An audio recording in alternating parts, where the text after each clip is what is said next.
be a terrific game. Oh, nice shots. Oh, that's gone. That's gone. It's a beautiful shot. Nicely played. The atmosphere here is electric. Feel so alive.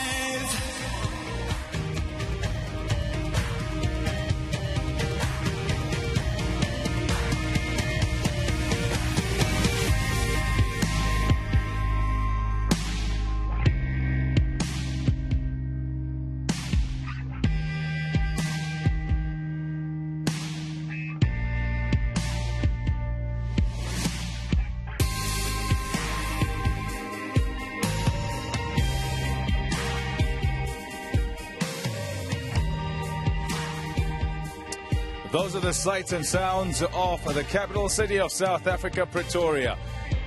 We're in Centurion at SuperSport Park, the second Momentum One-Day International, South Africa and Sri Lanka. A few in, it's a work day, so we expect that as the day comes to an end, the work day that is, that more will come into the ground. South Africa drew first blood just down the road at the Wanderers, and they'll be hoping to keep on that way. For Sri Lanka, they must come back. They can do better than they did in Johannesburg. To the toss with Sean Pollard. Yeah, thanks, Pom. Time for the toss here in the middle. We've got Faf du Plessis, Lasith Malinga, Richie Rich and Zach. So, Faf, you've got the coin. Give it a spin. Heads is the tail again from Mali. And he wins the toss this time. Mali, okay, you've won the toss. What are you going to decide to do? We're going to bowl first. What's your thoughts on the surface? You think it's going to offer you a little bit, or is it just a strategic you want to chase? I think, no, new wicket is, we played three seamers. We try to get a good opportunity for them and try to stick them whatever we can. Talking about the three seamers, have you made any other changes? Yes, we got two changes. Upul is not playing, Avishka is playing, and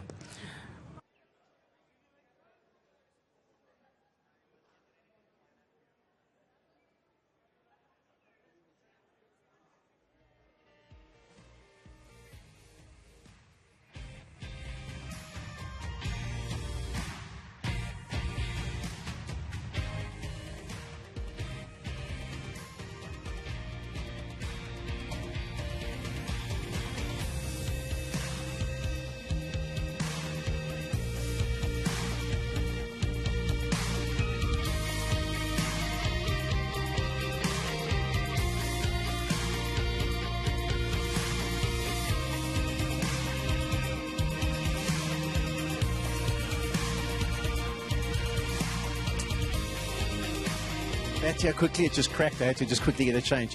Having to bat first, unhappy about that? It's pretty standard when you come to SuperSport Park these days. You look to chase. Obviously, the wicket does get a little bit skinny towards the evening, and it's difficult to defend. But it looks like a really good wicket. So nice opportunity for us to bat, and hopefully some guys put their hands up with some good contributions. Yeah, it is a nice challenge going into the World Cup. Sometimes bat first, sometimes chase. So this is an opportunity to try and post something big. Yeah, obviously. I mean, like I said in the previous game, it's great to win, but there wasn't a lot of guys that got opportunity to bat. So hopefully today, once again, we can put in some really good performances. And wouldn't mind if there was two other guys getting a good crack to put on a good performance for the team. Team changes? One change, and Dile Petraquai comes back for Dwayne Pretorius. Okay, you talk about your team and how the batting went really well. From a bowling perspective, are you looking for anything more from your bowlers? I know you can't ask for much more from Imran Tahir, but up front, are you looking to strike a bit more? Hopefully there's a bit more bounce today, so you can see a little bit of pace. I'm looking forward to seeing Andrich bowl on a wicket that hopefully will assist him a little bit better. That previous wicket didn't offer him much, it was very slow. So hopefully he's a guy that can come through today. And then obviously the two tall fast bowlers with a bit of extra bounce, they'll be very dangerous. So once again, look to strike wickets up front, and then hopefully Imran can do his thing in the middle again. Okay, well, thanks for your thoughts. Go well today. Thanks, Sean. So the news from the middle is that Sri Lanka won the toss. They decided that they're going to play the extra seamer, look for a bit of assistance up front, and they're going to have a bowl first. I know we didn't get to hear what Lassie had to say, but that's the news from the middle. Faf du Plessis, he's not too unhappy about batting first. Yeah, thank you very much, Sean. You fill us in quite nicely, actually. Look at South Africa's team, first of all, and Victor Mpitsang and Russell Arnold alongside me here. Vic, good afternoon to you. And look at South Africa's side and give me your thoughts. Well, I don't think there's a lot that has changed. Pretoria misses out from the previous game. Andile comes back in because of that injured hand, but they still remain with Andre Nokia. Del Steyn still not in the side, but a lot of responsibility needs to be taken by that top 5 batsman with the 2 all-rounders that comes into play. And then maybe later on, a different challenge though, having to bat first and having to defend the total. So good challenge for the South African side. Did you expect that the side would stay the same? We'll speak a bit more about it with regard to getting a side prepared for the World Cup, or did you expect to see quite a few changes as these 5 one-dayers went along? Look, I actually thought that they probably will be more settled with a group that will probably go to the World Cup. But having played against Pakistan in that last one-day series, they probably felt that they're playing the 3 all-rounders. I think they're still tinkering with the fact that who's that batting all-rounder that they can take to the World Cup. Hence, you see that the responsibility has been given to Wiaan Mulder. We heard actually from the coach not so long ago that they probably feel that Mulder's the guy that is the batting all-rounder. But I actually thought that they might have been a little bit closer to the team they were going to pick. But again, it's another opportunities for some of these guys that to raise up their hand and say, listen, I'm still around. Look, some of those guys have come into the side. Rassie van der Dussen has done superbly under pressure, and I think that's why there's a liking in Rassie van der Dussen, and that's why you probably feel that he's signed off his ticket to go to that World Cup. Okay, let's go on to the Sri Lankan side. A couple of changes here. Russell, good afternoon to you as well. And number one, things didn't go well in game 1. Great positions thrown away. Do the changes help in that regard at all? Well, they made 2 changes, and going on the other day, I thought they had the right combination, but maybe personnel-wise different. I would have actually gone with Avishka Fernando, very good young player. So looking to the future, he's a great option. So he'll open with Dikwell, and the other change that they've made is they left out the left-arm unorthodox spin of Lakshan Sandakan and brought in Kasul Rajitha, who you know much about. But the rest remains the same. Mendis, Kusal Pereira and Kusal Mendis, they play a vital role in taking that innings deep, which they failed. Sri Lanka had their tail in by the 39th over. Big news was that straight after that first one-day international was that Imran Tahir is going to retire at the end of the World Cup. Yeah. Did it surprise you, Victor Mpitsang? A little bit. I actually thought that he probably would play a little 1 or 2 more years, but you can probably understand from him, he was in 39, turning 40 this year. He probably feels that after this World Cup, he won't play in another 50-over World Cup. I mean, he'll be, 45 by the time, if his body keeps never up. know. You never know.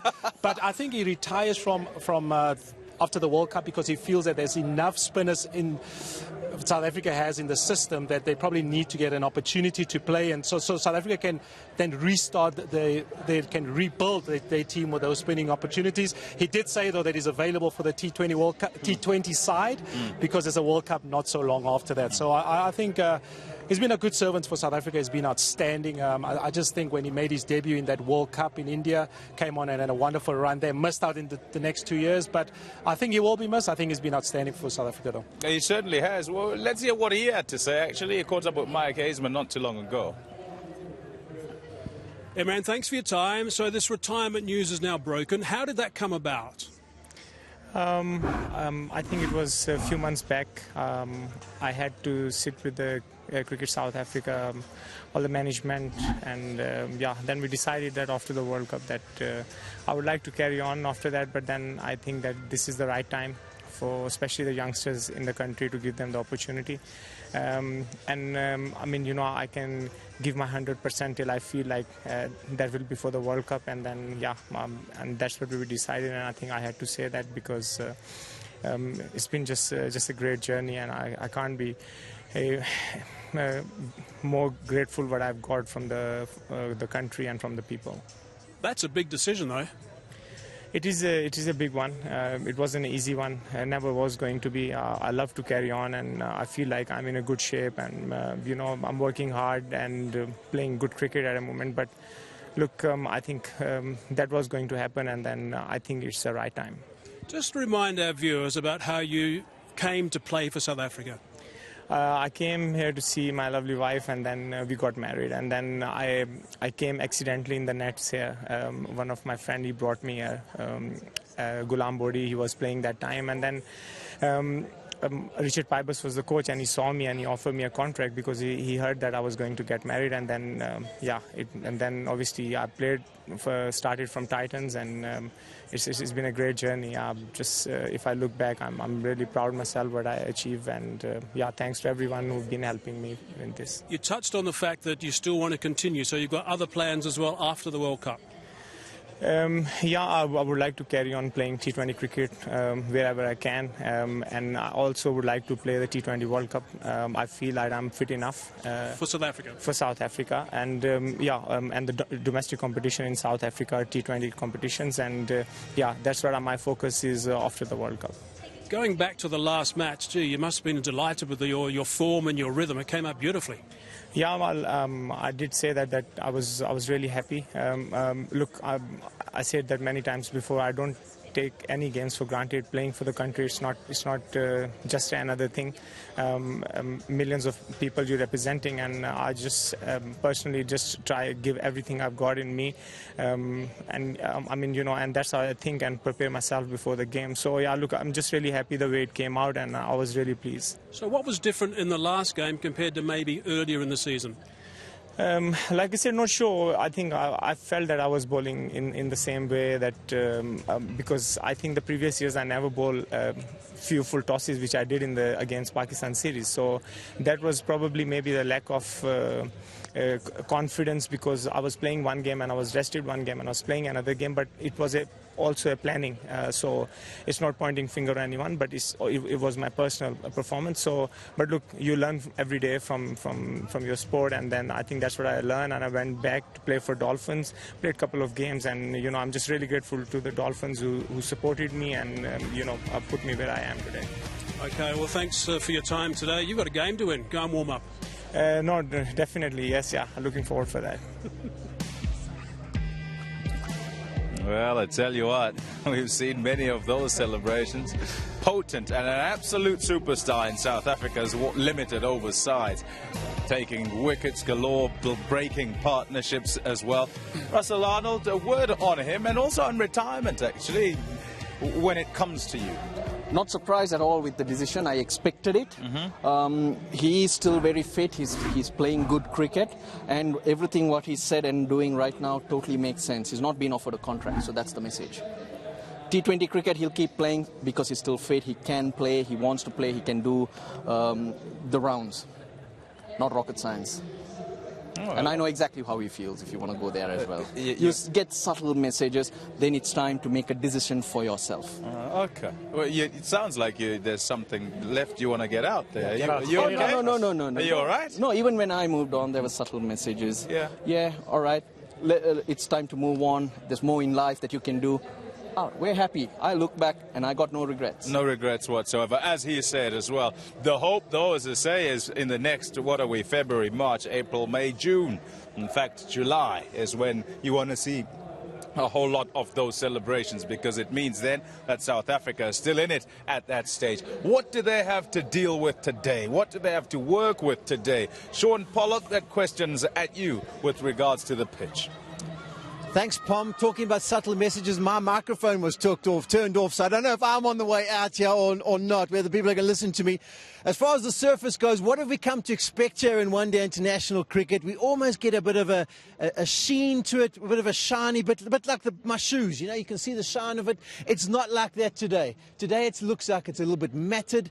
I think it's going to be a little bit slow, and I think it's going to offer some assistance for the spinners. I think whacking through the line might prove to be a little bit more difficult. We're going to have to see how it goes with that new ball with the pronounced seam. You may get some sideways movement, maybe get the ball standing up on you.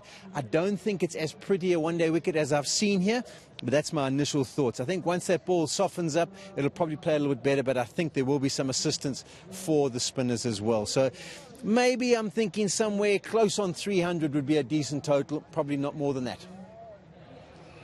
That sounds good. It sounds like a good one for the spectators. I know there'll be some who will go, oh no, what about bowlers and so forth, but fair enough, if you're good enough as well, 300's a decent number these days, and you'd be able to get wickets on that pitch as well, particularly here at SuperSport Park. 29 degrees Celsius, it feels like 39, I can tell you. It feels so hot out here, minimum of 17, been past that a long time ago. Pleasant. Is it pleasant? Yeah, you would say that coming from Colombo. You would say that. Your expectation in as far as whether Sri Lanka will turn up, and I'm not asking Russell particularly because I don't want him to be emotional about it. They kind of fell down in Johannesburg. There's a couple of things that when you look at them bat, I think Russell touched on it when he spoke about the Sri Lankan side, is if you think about where they were at over 39, they have to relook and say they were 210 for 6 in over 39 with 11 overs to go with 2 in batters in Mendes. They probably feel if they can stretch that, Tisara Pereira plays differently if he bats with a batsman, and they can then get to 300 and all of a sudden it looks quite different. I think it's just the options and times when they lost the wickets, but you know, I think they can. I think they can probably put South Africa under pressure, especially having won the toss and bowling first. If they can get a couple of wickets early on, I think they can then sort of expose that middle order of the South African side. I think they need to think and believe that they can come back into the series. Put this, as you look at the scorecard, into the context of the tour and preparation for World Cup and what's going through Hatra Singh's mind and his captain and just the general squad in terms of trying to prepare. You're trying to figure out what really went on there. I can't exactly tell how Hatra Singh will be thinking. I hope he's not panicking and being realistic about it. I wouldn't look at that second session because it's very difficult to judge your bowlers when you don't have runs on the board. You expect them to go through, pick up wickets, do special things. Those things tend to happen, but you have to give them a chance. The batsman didn't give them a chance. And as we all know, they threw away many opportunities from where they could have got 320, 330. And that's the type of conditions we have here today. So it's about trying to identify exactly what's going wrong. There's nothing wrong with the skill. Get the mindset right. And I think a big mindset in the batting would be handling Imran Tahir, the spinner. It's been an issue not only when playing South Africa, but against the other teams as well. When the wrist spinner comes in, there's a bit of panic. The rhythm breaks. Each time Tahir came in for 2 spells, the first spell, he broke a partnership.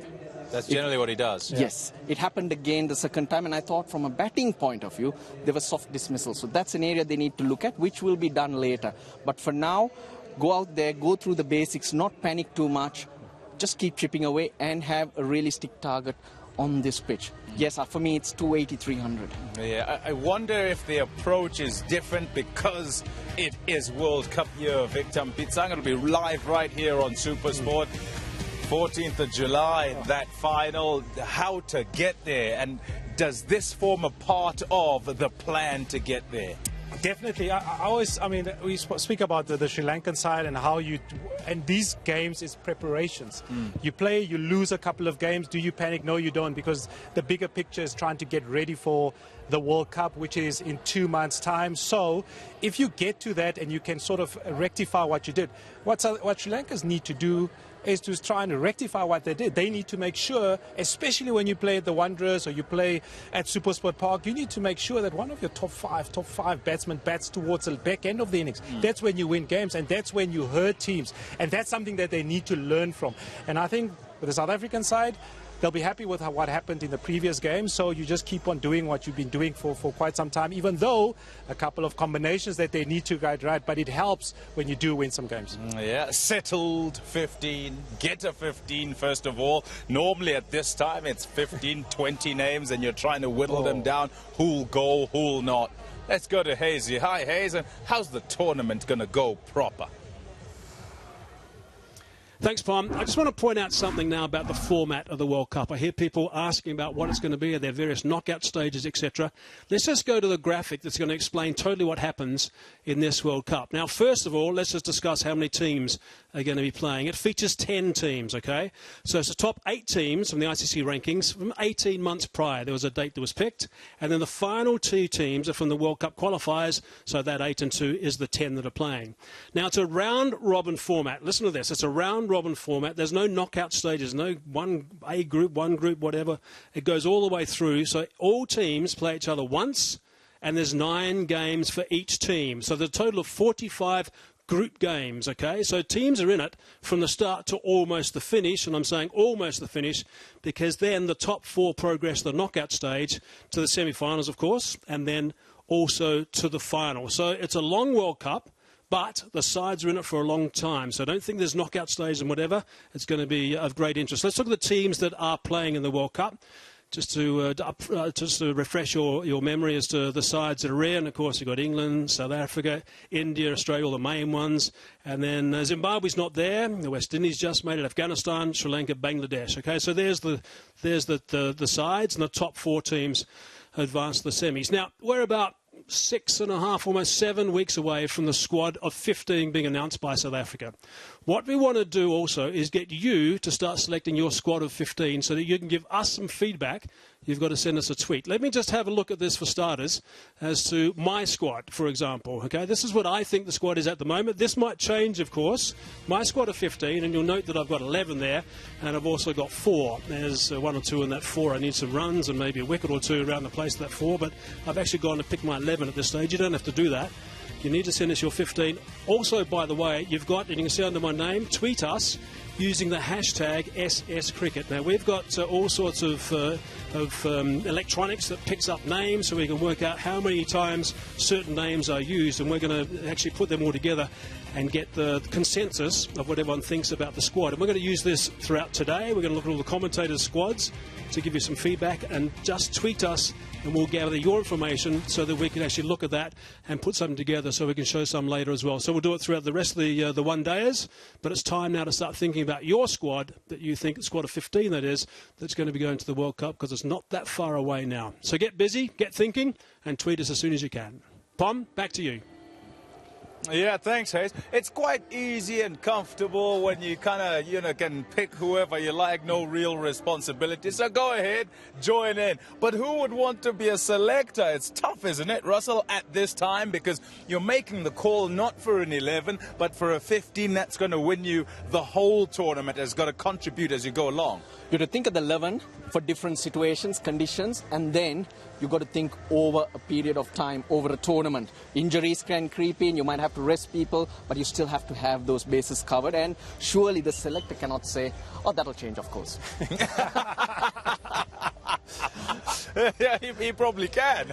He probably can. We can. Yeah. Yeah, I think the crucial part, though, in your 11 is you need to have a settled batting order. I think that's quite important. And when you tweak here and there, so you have your settled top order that you feel that could win you the game, and then your bowlers win you the game majority of the time, especially when you play on these kind of surfaces, because they get people out, they put teams under pressure, and then you then decide whether, okay, well, how many all-rounders do I need in the squad, and who's my backup bowlers and who's my backup spinner. So not that easy. I can tell you, though, 2 months ago, Pommy, when South Africa played, I probably had about a squad of 14 in my head. I'll have to relook that one, because there's so many. I mean, South Africa's played in the last 10 games that they've played, 11 games, they've used about 24 players. So it's just broaden up a bit. Yeah, well, tell you what, I think you've got to look at it as a good problem to have, a problem of plenty, where it's difficult to fit exactly 15 into your squad because you've got a lot of good players and therefore have to make big calls on big players. I'll say this as well, guys, and thank you for your thoughts, by the way. It's nearly time for those anthems and nearly time for things to start. But potency of bowling attacks, I think that's going to be big in terms of Cricket World Cup 2019 in England. They're just about ready, hopefully. 1-1. Yeah, hopefully they can come back, Sri Lanka. They need to. They need to come back, and that man there will be leading them in all senses of the word. South Africa, no doubt, want to go 2 up. Let's see how this one goes. Time for the anthems.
Hello everybody and thanks for joining us. We have got game number 2 in the Momentum One Day International Series, South Africa versus Sri Lanka, and we are at SuperSport Park.